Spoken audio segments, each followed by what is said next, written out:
పోలవరపు సయాటకు పునః స్వాగతం. ఇంట్లో కరెంటు పోతే మీరేం చేస్తారు? మీరే కాదు, ఎవరైనా.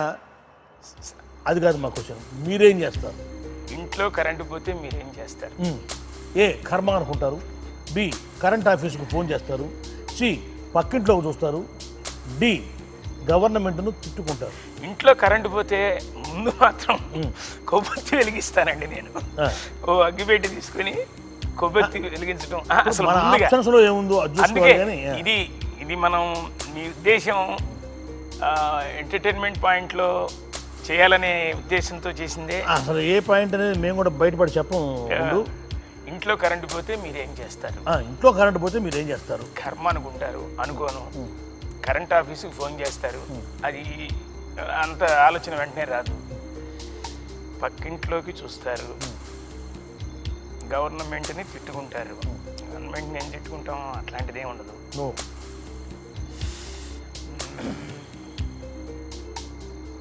పక్కింట్లోకి చూస్తారు. ఎందుకంటే ఎందుకు వచ్చిందంటే నాకు ఈ థాటు, తెలుగువాడి మనస్తత్వం మా గురువుగారు జంధ్యాల గారు చెప్తుంటారు. అంటే ఆయన స్టేజ్ మీద ఎన్నో సందర్భాల్లో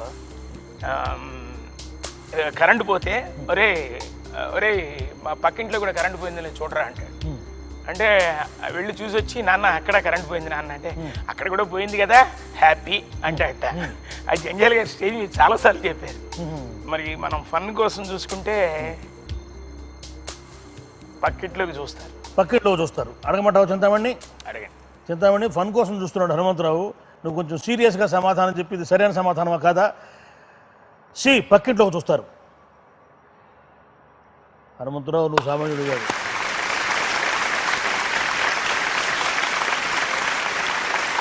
తెలుగువాడి మనస్తత్వం ఏంటంటే, మన ఇంట్లో కరెంటు పోతే పర్లేదు కానీ అందరిళ్ళల్లో పోవాలి.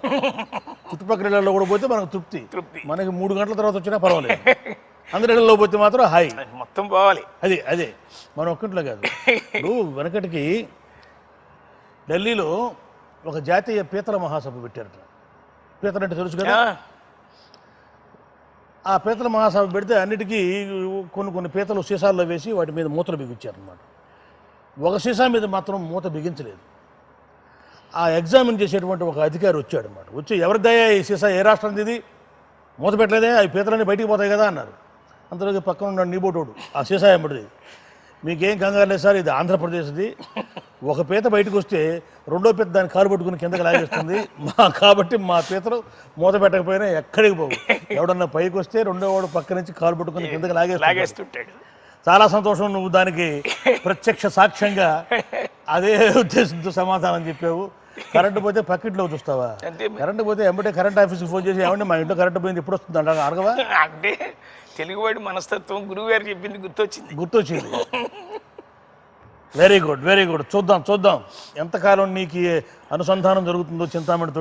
ఇది అనుసంధానమే కాదు, అనుసంధానం హనుమంతరావు సంధానం. అబ్బో గుండు మీరు. చూద్దాం. ఇప్పుడు ప్రేక్షకులు వింటున్నారు. ప్రేక్షకుల్లో చిన్న పిల్లలు ఉంటారు, వృద్ధులు ఉంటారు. పిల్లలకి ఎలాగో అర్థం కాదు. అదే నీ ధైర్యం. పెద్దవాళ్ళకి అసలు అర్థం కాదు. కాబట్టి అర్థమైన మధ్యలో వాళ్ళు పోతారు. కానీ ఇదొక మార్గం జనాభా తగ్గించడానికి. సరే, 4వ ప్రశ్న చింతామణి అడుగు. హనుమంతరావు మంచి పదుల్లో ఉన్నాడు, మంచి పాకం మీద ఉన్నాడు మనిషి. ఏనుగు నీళ్లను దేనితో తాగుతుంది? ఏ తొండంతో, బి నోటితో, సి ముక్కుతో, డి నాలుకతో. ఏనుగు నీళ్లను దేనితో తాగుతుంది?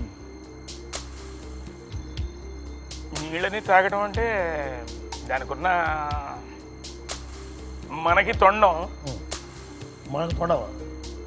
తొండం అనిపిస్తుంది. ఏనుగు తొండంతో తాగడం అంటే మనకి ఏనుగు తొండంతో తాగుతుంది అని మనం అనుకుంటాం.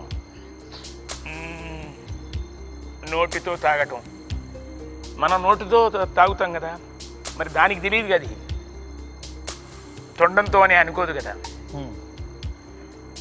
ముక్కుతో తాగరు, నాలుగుతో తాగదు. ఆలోచించు, బాగా ఆలోచించు హనుమంతరావు. చాలా సుదీర్ఘంగా ఆలోచిస్తున్నావు. నా లెక్క ప్రకారం హనుమంతరావు లెక్క తప్పిందయ్యా. సమయం అయిపోయినట్లుగా సంకేతం లభించింది, గంట మోగింది. కాబట్టి ఇవాల్టి మనం నిర్దేశించుకున్న సమయం అయిపోయింది. నువ్వేం కంగారు పడక్కర్లేదు. నువ్వు గెలుచుకున్న డబ్బులు ఈ మూటల్లో నిక్షిప్తమై ఉన్నాయి. ఇదే ఆటను మనం వచ్చే వారం కొనసాగిద్దాం, సరేనా? వచ్చే వారం ఇక్కడ దాకా వచ్చిన వారం వచ్చే వారం దాకా ఎందుకు ఆగమండి? అబ్బో, గుడ్డు నువ్వు శూన్యంలో నుంచి కూడా కవిత్వాన్ని తీస్తున్నావు బయటికి. అసలు నీ కవిత్వానికి అక్షరాలు కూడా అక్కర్లేదు. కేవలం ఇప్పుడు మనిషి కత్తితో చంపగలడు, ప్రస్తులతో చంపగలడు, కవిత్వంతో కూడా చంపొచ్చు అని చెప్పి నీ ద్వారా తెలిసిపోతున్నది. చాలా సంతోషం. అది ఒక రకమైన వరం. వరం ఇక్కడ సై ఆటతో ధర్మవరం ఇలా చేస్తుంటే ఇలాంటి మాటలతో నువ్వు అది ఆయుధం అనుకుంటున్నానే కాదు, అన్నవరం లాగా హనువరం. హనువరం చాలా సంతోషం. హనువరం వచ్చే వారం మళ్ళీ కలుసుకుందాం మనం. చూద్దాం మా ప్రేక్షకులకి ఇటువంటి వరాలు ఎన్ని భరించాలో వాళ్ళకి చాలా భూభరం. చాలా సంతోషం. ఏ భాగానైనా ముగించే ముందు మనం ఒక సామాజిక స్పృహ ఉన్నటువంటి మంచి మాట చెప్పుకుంటున్నాం. అట్లాగే ఈ భాగాన్ని కూడా ముగించే ముందు మనం చెప్పుకునే మంచి మాట ఏమిటంటే, ఏదైనా ఫంక్షన్స్ చేసుకునేటప్పుడు వీధుల్లో దారిని వాళ్ళు పూర్తిగా మూసేసేసి పందిళ్ళు కట్టి షామియానాలు వేసేసి సొంతం చేసేసుకొని మొత్తం ఆ రహదారిని మొత్తం వాళ్ళు మూసేస్తూ ఉంటారు. అది మన ఇంట్లో పెళ్లి కావచ్చు, మన ఇంట్లో శుభకార్యం కావచ్చు, కానీ వచ్చే వాళ్ళకి పోయే వాళ్ళకి ఆ దారి గుండా వెళ్ళే వాళ్ళకి ఎంత అసౌకర్యం అవుతుందో, దానివల్ల ఎంత అనర్థం ఉందో.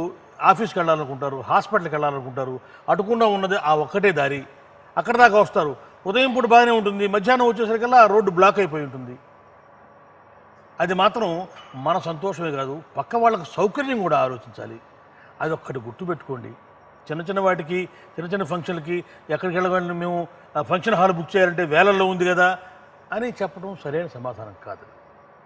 ఇతరులకు ఇబ్బందికరం కాకుండా మీ ఫంక్షన్స్ జరుపుకోండి, అంతేగాని రోడ్డు మొత్తాన్ని పూర్తిగా బ్లాక్ చేసేస్తే మన సంతోషం కోసం ఎంతమందిని మనం ఇబ్బంది పెడుతున్నాము. అదొకటి ఆలోచించి ఈ సామాజిక స్పృహ మనలో పెంపొందించుకోవాలి. మనం ఎన్నైనా జరుపుకోవచ్చు, కానీ మన మూలంగా ఇతరులకు ఎటువంటి అసౌకర్యం జరగకూడదు అనే చక్కటి ఆలోచనని మీ మనసులోకి తెచ్చుకోండి అని మీ అందరికీ విజ్ఞప్తి చేస్తూ, మళ్ళీ గుండు హనుమంతరావుతో వచ్చే భాగంలో మళ్ళీ మనం రసజ్ఞమైనటువంటి ఒక యుద్ధం చేయబోతున్నాం. అంతవరకు సెలవు.